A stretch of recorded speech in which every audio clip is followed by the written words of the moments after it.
హల్లెలూయా. మన ప్రభువైన యేసుక్రీస్తు నామములో మీకు శుభములు. బాగున్నారా? మేల్కొన్నారా? దేవుని వాక్యాన్ని ధ్యానించారా? ఇదిగో మరొకసారి మనందరం కలిసి ఆయన మాటలు వినడానికి సిద్ధపడుతున్నాం. రెండవ చిన్న ప్రార్థన చేసుకుందాం. పరిశుద్ధుడా, నీకు వందనములయ్యా, మరొక రోజు ఇచ్చావు. అనుదినము నీ గడప యొద్ద కనిపెట్టువారు ధన్యులన్నాం. నీ మాట కొరకు కనిపెట్టుకున్నాం.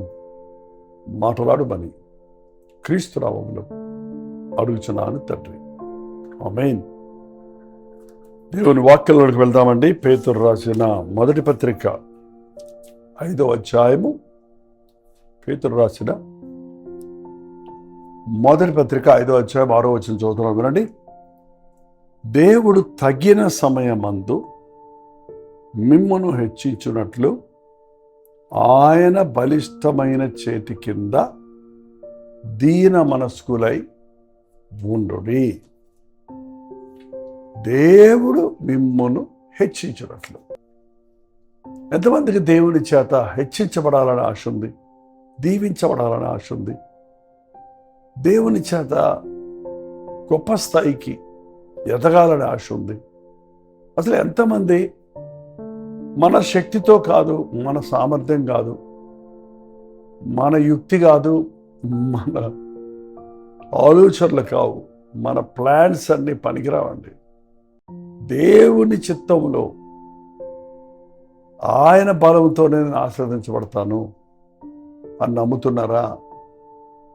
ఆశీర్వాదం అనేది నిజమైన స్పిరిచువల్ బ్లెస్సింగ్స్ ప్రభు దగ్గర నుండి మాత్రమే మనం పొందగలం. మనం ఎంత కష్టపడ్డా కష్టార్జితం చిరిగిపోయిన సంచులు వేసినట్టే ఉంటుందని చెప్పారు. ఒకటి నరుడి కష్టము చేత అతని ఆశీర్వాదం ఎక్కువ కాదు. నువ్వు ఎంత సంపాదించినా ఆశీర్వాదాలు పెరగవండి. ఏదో లోక సంబంధమైన వస్తువాహనాలు లేక లోక కార్యాలలో నువ్వు ఏదో గొప్పవాడిగా ఉంటావేమో, కానీ నీ మనసుకు తృప్తినిచ్చే, నీ జీవితానికి దీవెనిచ్చే, నిన్ను అనేకులకు ఆశీర్వాదకరంగా చేసేది ప్రభు మాత్రమే. ఏంటండి? దేవుడు మిమ్మల్ని హెచ్చించినట్లు. దేవుడు హెచ్చిస్తే ఎవడు దింపలేడండి. మనుషులు మనల్ని హెచ్చించారనుకోండి, ఏ నోటితో మనల్ని పొగిడారో ఆ నోటితోనే దూషిస్తారు. ఏ నోటితో మన గురించి గొప్పగా చెప్పారో సమయం వచ్చేటప్పటికి ఆ నోటితోనే మనల్ని తీసిపడేస్తారు. అందుకనే మనుషులను నమ్ముకున్నట్టు కంటే యెహోవాను ఆశ్రయించటం మేలు. మనుషులు మనుషులు అందరూ మనల్ని మంచోడన్నంత మాత్రం మనం మంచోడవు కాదు, చెడ్డోడు అన్నంత మాత్రం చెడ్డోడమే కాదు. మనుషులు మనకున్న ఆస్తిపాస్తులను బట్టి మనం ఏదో గొప్పవాళ్ళం అయిపోయామని అనుకున్నప్పటికీ, ఎంత ఆస్తి పెరిగినా ఆస్తి ఉగ్రతదనాన అక్కడికి రాదు. నిజమైన ఆశీర్వాదం ప్రశాంతంగా తృప్తికరంగా జీవించటం. అంతేకాదు, దేవుడు ఆశీర్వదించినప్పుడు నువ్వు తలగా ఉంటావు కానీ తోగ్గా ఉంటావు. That means you are the head of the department అన్నమాట. నువ్వు అనేకులకి శాసించేవాడిగా ఉంటావు కానీ అనేకులకు బానిసగా ఉండవు. దేవుడు హెచ్చిస్తే అది ఎన్నటికి హెచ్చుదల. తగిన సమయం అందు, ఇంకో మాట ఉంది అక్కడ, దేవుడు తగిన సమయం అందు మిమ్మల్ని హెచ్చించినట్లు. తగిన సమయం అంటే ఏ సమయం? తగిన సమయం మన దృష్టిలో ఏ రోజు, ఏ సంవత్సరం, ఎప్పుడు, ఎట్లా అనేది అనుకుంటామేమో, కానీ అది దేవుని సమయం. దేవుడు నీ కొరకు కలిగి ఉన్న ప్రణాళికలో నిన్ను స్థిరపరిచే సమయం. ఏంటంటే ఏ సీజన్కి ఆ సీజన్ ఫ్రూట్స్ వస్తాయి, ఎప్పుడు పడితే అప్పుడు రావు కదా. అలాగే నీ సీజన్లో నిన్ను అనేకులకు ఆశీర్వాదకరంగా చేయాలని ఒక మామిడి పండు ఎంతమంది నోరు రుచికరంగా చేస్తుందో చూడండి, ఊరేదట చేస్తుందో చూడండి. అలాగే ఒక ఆశీర్వదించబడిన వ్యక్తి జీవితం అనేకులకు ఉల్లాసాన్ని కలుగు చేస్తారు, అనేకులకు ప్రయోజనకరంగా ఉంటారు, వాళ్ళు అనేకులకు దీవెనగా ఉంటారు, మాదిరిగా ఉంటారు. అలాంటి ఆశీర్వాదం కోసం గుర్తుపడతామని. ఆశీర్వాదం అంటే ఊరికే వస్తు వాహనాలు కాదు. మన వలన ఇతరులకు ప్రయోజనం ఉండాలి, మనం ఇతరులకు సంతోషంగా చేయాలి, ఇతరుల సమస్యల నుంచి వారిని విడిపించేవారిగా ఉండాలి. తగ్గిన సమయం అందు దేవుడు మిమ్మల్ని హెచ్చించినట్లు, హెచ్చించబడాలని అందరికీ ఆశ, హెచ్చించబడాలంటే కండిషన్ ఉంది అక్కడ. మనం అంటే కష్టపడకుండా పాస్ అవుదామని ఈ రోజుల్లో, కష్టపడకుండా గొప్పవాళ్ళు అయిపోదామని చూస్తున్నారు. కానీ కష్టపడి చదివేవాడు ఉన్నతమైన స్థితిలో చదువుతాడు, మార్కులు తెచ్చుకుంటాడు. అదే మాదిరిగా మనం దేవుడు హెచ్చించాలంటే మనం కష్టపడమని చెప్పటం లేదు, కానీ ఆయన బలిష్టమైన చేతి కింద దీన మనస్కులై ఉండుడి. ఆయన బలిష్టమైన చేతి కింద అణిగి ఉండండి, దాగి ఉండండి, దీన మనస్కులై ఉండండి. సహజంగా మానవుని బుద్ధి అండి ఎగిరెగిరి పడే బుద్ధి. మనం అందరికీ చూపించుకోవాలని, మనం లేనిది ఉన్నట్టు చూపించుకోవాలని, ఏదో కొద్దిలోనే పెద్దగా ఉన్నట్టు చెప్పుకోవాలని తాపత్రయపడుతుంటాం. కానీ అది ఎప్పటికైనా బయటపడుతుంది, నీ పరువు పోతుంది కదా. తగ్గిన సమయం అందు దేవుడు నిన్ను హెచ్చించినప్పుడు ఆయన బలిష్టమైన చేతి కింద అణిగి ఉండటం మనకి ఇష్టం ఉండదండి. నోరు మూసుకొని ఉండటం మనకి ఇష్టం ఉండదు. సరేలే దేవుడు చూసుకుంటాడని ఊరుకో, రెచ్చిపోతాం. మనల్ని ఎవరన్నా ఏమన్నా అంటే, పరిస్థితులు ఏమైనా ఎవరైనా మనల్ని కించపరిస్తే వెంటనే మనం వారి మీద తిరగబడతాం. Don't worry. దేవుడు నీ పక్షంలో ఉన్నప్పుడు నీకు విరోధి ఎవడు? దేవుడు నీతో ఉన్నప్పుడు నీ పరువు ఎవరు తీయలేడు, నీ కొత్త పరువు ఎవడు ఇవ్వలేడు. ఆయన సమస్తము దాని సమయంలో చక్కగా చేసినవాడు. తగిన సమయం మందు నిన్ను హెచ్చించినట్లు ఆయన బలిష్టమైన హస్తము కింద అణిగి ఉండటం నేర్చుకో, లోబడి ఉండటం నేర్చుకో, దీన మనసుకులై ఉండటం నేర్చుకో. దీనుడికి అతిశయించడానికి ఏముండదండి. చూసారా, విధేయత అనేది ఎంత గొప్ప ఆశీర్వాదమో తెలుసా? విధేయత ద్వారా దేవునికి విధేయులం అవడం ద్వారా మనం ఉన్నతమైన స్థితికి హెచ్చించబడతాం. తగ్గిన సమయం మందు ఆయన మిమ్మల్ని హెచ్చించినట్లు ఆయన బలిష్టమైన చేతి కింద అణిగి ఉండండి. ఉదాహరణకు చూడండి, బైబిల్లో మోషే 40 సంవత్సరాల అరణ్యంలో అణిగిమణిగి ఉన్నాడు. నన్ను ఎందుకు ఇలా చేసావు ప్రభువా, అడవి పాలు చేసేవే, అరణ్యం పాలు చేసేవే అనలేదు. కాబట్టి ఆ భయంకరమైన ఆ విల్డర్నెస్ నుంచి ఆయన ఒక డెలివరీగా మారిపోయారు. ఆ విల్డర్నెస్లో ఏకంగా ఒక్కడిగా ఉన్నవాడు పెద్ద రక్షకుడుగా, దేవుని అద్భుత కార్యాలు ఆకాశం నుండి భూమికి దింపగలిగిన మోషే వంటి వాడు మరొకడు లేడు అన్నది స్థాయికి హెచ్చించబడ్డాడు.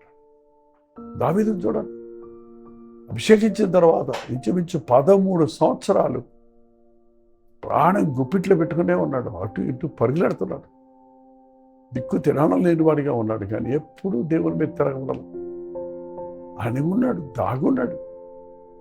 తగిన సమయంలో చక్రవర్తిగా యెరూషలేము పట్టణంలో 30వ ఏట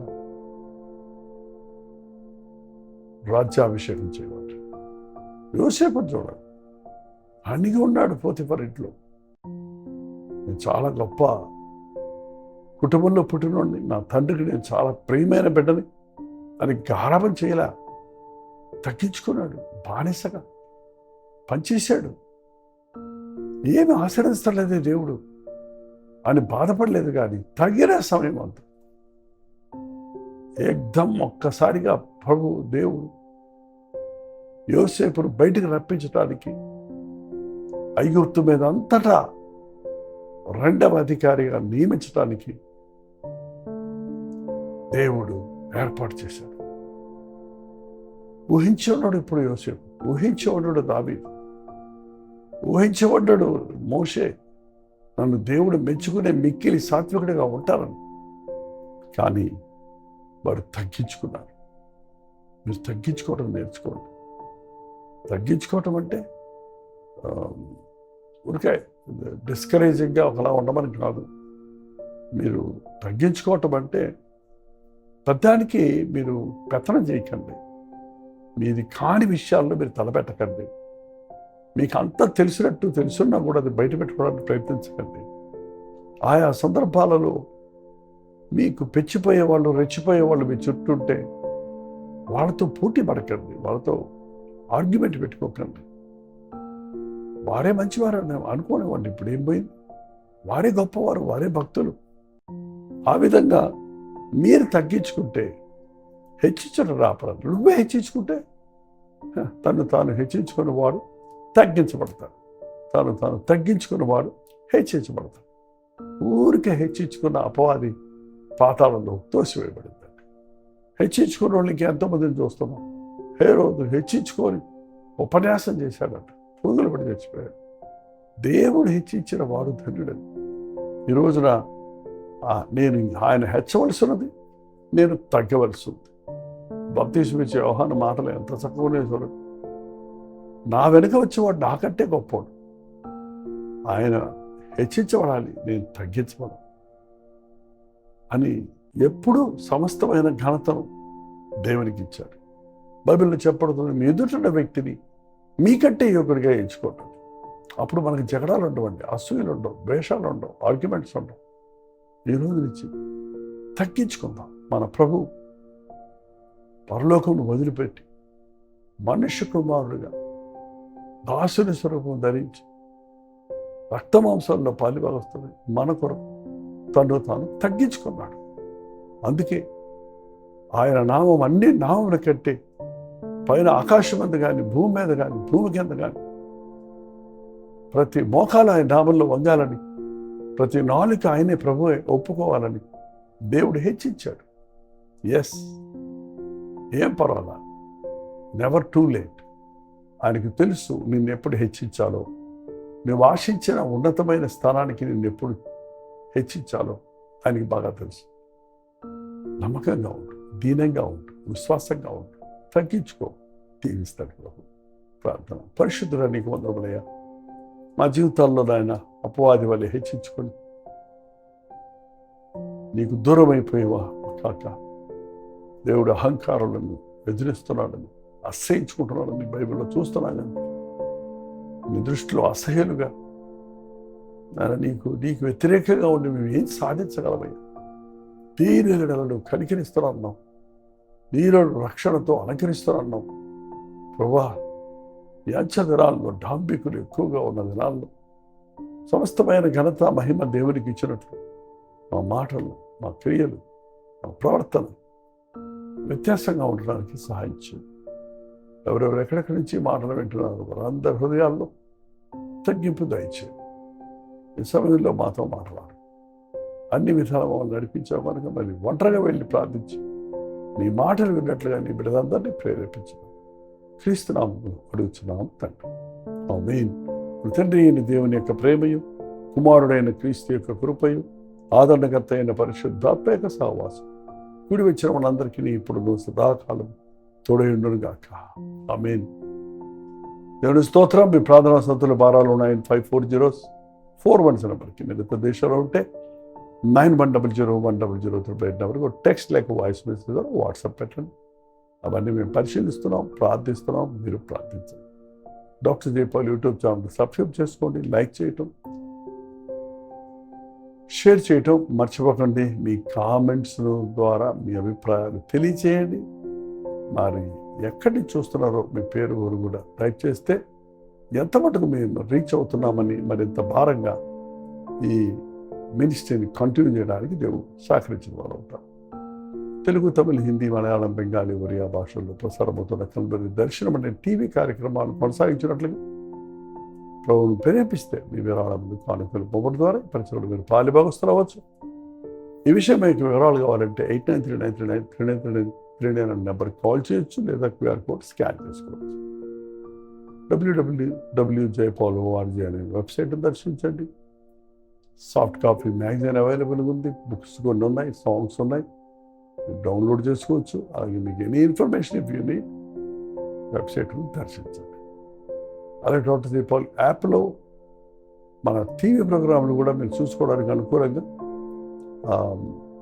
యాప్ డాక్టర్ దీపాల్ యాప్ ఉంది. మీరు యాపిల్ స్టోర్కి కానీ ఇంకెక్కడ ఉంది మీకేది యాపిల్ స్టోర్ ఎక్కడ ఉండదు కదండి, మన సెల్లోనే ఉంటుంది, మీరు డౌన్లోడ్ చేసుకోవచ్చు. ప్రవచితమైతే మధ్యాహ్నం 3 గంటల హెచ్చరిక, అలాగే రాత్రి 9 గంటలకి వాళ్ళ బుధవారం కదండి కల్వరి ప్రతిధ్వని ఉపవాస ప్రాంతంలో లైవ్లో కలుసుకుందాం. మీరు జూమ్లో కూడా రండి. సారీ, మేము పోయిన మండే జూమ్లోకి రాలేకపోయాం. కాబట్టి దయచేసి వెన్స్డే, ఫ్రైడే జూమ్ అందుబాటులోనే ఉంది. మీరు అందరూ వస్తే మీతో కూడా నేను కొంత సమయం గడపడానికి ప్రయత్నిస్తాను. అంతవరకు దేవుని మహాకృప మీకు తోడైంది.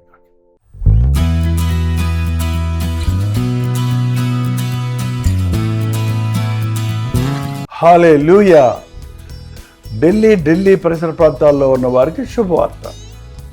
ప్రవచితమైతే జూలై 29వ తారీఖు మధ్యాహ్నం 2 గంటల నుంచి 5 గంటల వరకు, అలాగే 5 గంటల నుంచి 9 గంటల వరకు 2 సెషన్స్గా 1 డే గెట్ టుగెదర్ను ఢిల్లీలో మీ కొరకు ఏర్పాటు చేస్తున్నాం. ఢిల్లీ పరిసర ప్రాంతాల్లో ఉన్న తెలుగువారు, తమిళ వారు, మరి ముఖ్యంగా హిందీ వారు, ఇతర భాషల వారు కూడా హాజరవుతారని, కల్వరి దర్శనం ప్రోగ్రామ్స్ చూస్తున్నవారు, సోషల్ మీడియా ద్వారా వాక్యం వింటున్నవారు, మీరందరూ ఈ గెట్ టుగెదర్కి హాజరైతే మనందరం కలిసి ప్రభువును స్తుతించడానికి, వ్యక్తిగతంగా మీకోసం ప్రార్థించి ముఖాముఖిగా మిమ్మల్ని చూడటానికి నేను ఆశపడుతున్నాను. గుర్తుపెట్టుకోండి, జూలై 29వ తారీఖు మధ్యాహ్నం 2 గంటల నుంచి 5 గంటల వరకు, అలాగే 5 గంటల నుంచి 10 గంటల వరకు జరిగే ఈ 1 డే రిట్రీట్కి ఖచ్చితంగా హాజరవ్వాలి. చిరునామా గమనించండి, YWCA అశోక రోడ్, న్యూఢిల్లీ. ఇంకా విషయం మీకు వివరాలు కావాలంటే ఇదిగో ఈ QR కోడ్ స్కాన్ చేసుకోండి, లేకపోతే ఈ కింద ఇవ్వబడినటువంటి ఫోన్ నెంబర్కి మీరు కాల్ చేసి తెలుసుకోండి.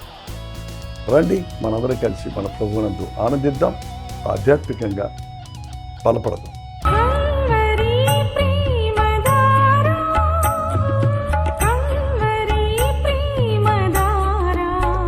కల్వరి ప్రేమధార అనే మా ద్విమాస పత్రికను ఈ మధ్య త్రైమాస పత్రిక అంటే 3 నెలలకి ఒక్కసారి మాత్రమే ప్రింట్ చేయగలుగుతున్నాం.